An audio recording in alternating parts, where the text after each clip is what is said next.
Look at that. All right, that's great. Meanwhile, let's bring in Pete Hegseth. He's a Fox News contributor and author of In the Arena. He's joining us live today from Chicago. Good morning to you. Good morning, Pete.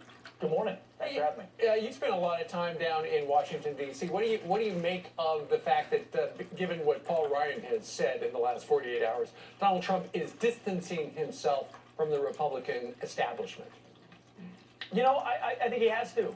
And frankly, I'm a conservative. I've liked a lot of Republicans and conservatives who haven't supported Donald Trump. But I'm sick of this whole idea that we're going to throw bombs and be critics and undermine this candidate. And we've got an election cycle where we've got two choices. I get that Donald Trump is not perfect. I get that he's made mistakes. He said things that a lot of us don't like. But this is not an election cycle about left and right. This is an election cycle about, do we have a country or not? Do we have borders or not? Do we support our cops or not? Do we stand for the national anthem or not? Do we let political correctness drown us, or do we fight back against us? So Donald Trump is not perfect. But what I say to the critics who are on the sidelines are, don't confuse the sidelines with the moral high ground. Because if you do and continue to do what you do and undermine Donald Trump, we will get Hillary Clinton, which means we will get the fundamental transformation of America will continue.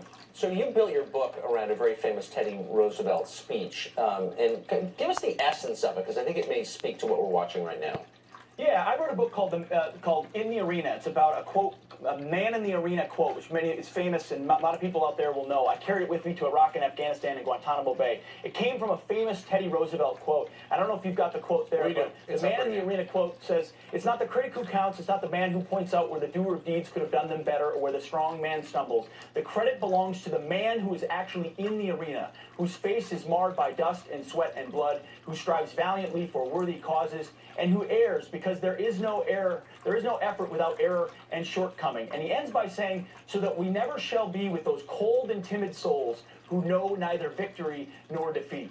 And I would ask America, don't be those timid souls. Don't be those critics on the sidelines, because we have a man in the arena right now, and his name is Donald Trump, and he may not have been your first choice. He wasn't mine. I was a Marco Rubio supporter, then I was a Ted Cruz supporter, then I supported nobody. I was just never Hillary, and then tepidly Donald Trump, and today I will proudly pull the lever for him, not because I have to own everything that he's done, everything that he said, something that happened 11 years ago, but because I love my country, and that's what Teddy Roosevelt was talking about. The arena is where you fight for America, and it's quite clear the left is off the cliff, open borders, political correctness, gut our military, and Donald Trump's fighting in the arena for us. Well, Pete, what is your message for the folks in the GOP that are splitting the party, that are not following Donald Trump?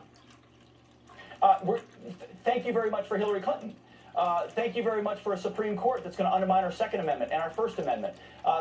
Thank you very much for a military that won't be rebuilt, a VA that's not going to get fixed. I think there's a movement that's building around Donald Trump that is not all about conservatism. We acknowledge that. But if we stand on our hill of purity and perfection on every single issue, then we'll never have a candidate that we love. So realize that it's our job as conservatives to make sure that if Donald Trump is elected, he stays conservative, especially with Supreme Court justices. But to sit on the sidelines is to enable Hillary Clinton, which is to enable the radical left to keep transforming our country. Yes, I appreciate your point. You don't need to own everything that any candidate says in order to make the choice in favor of that candidate. I think That's right. All right. Pete Hegseth joining us from Minneapolis, not Chicago. Yes. Pete, thank you very much. And joining us right here in the studio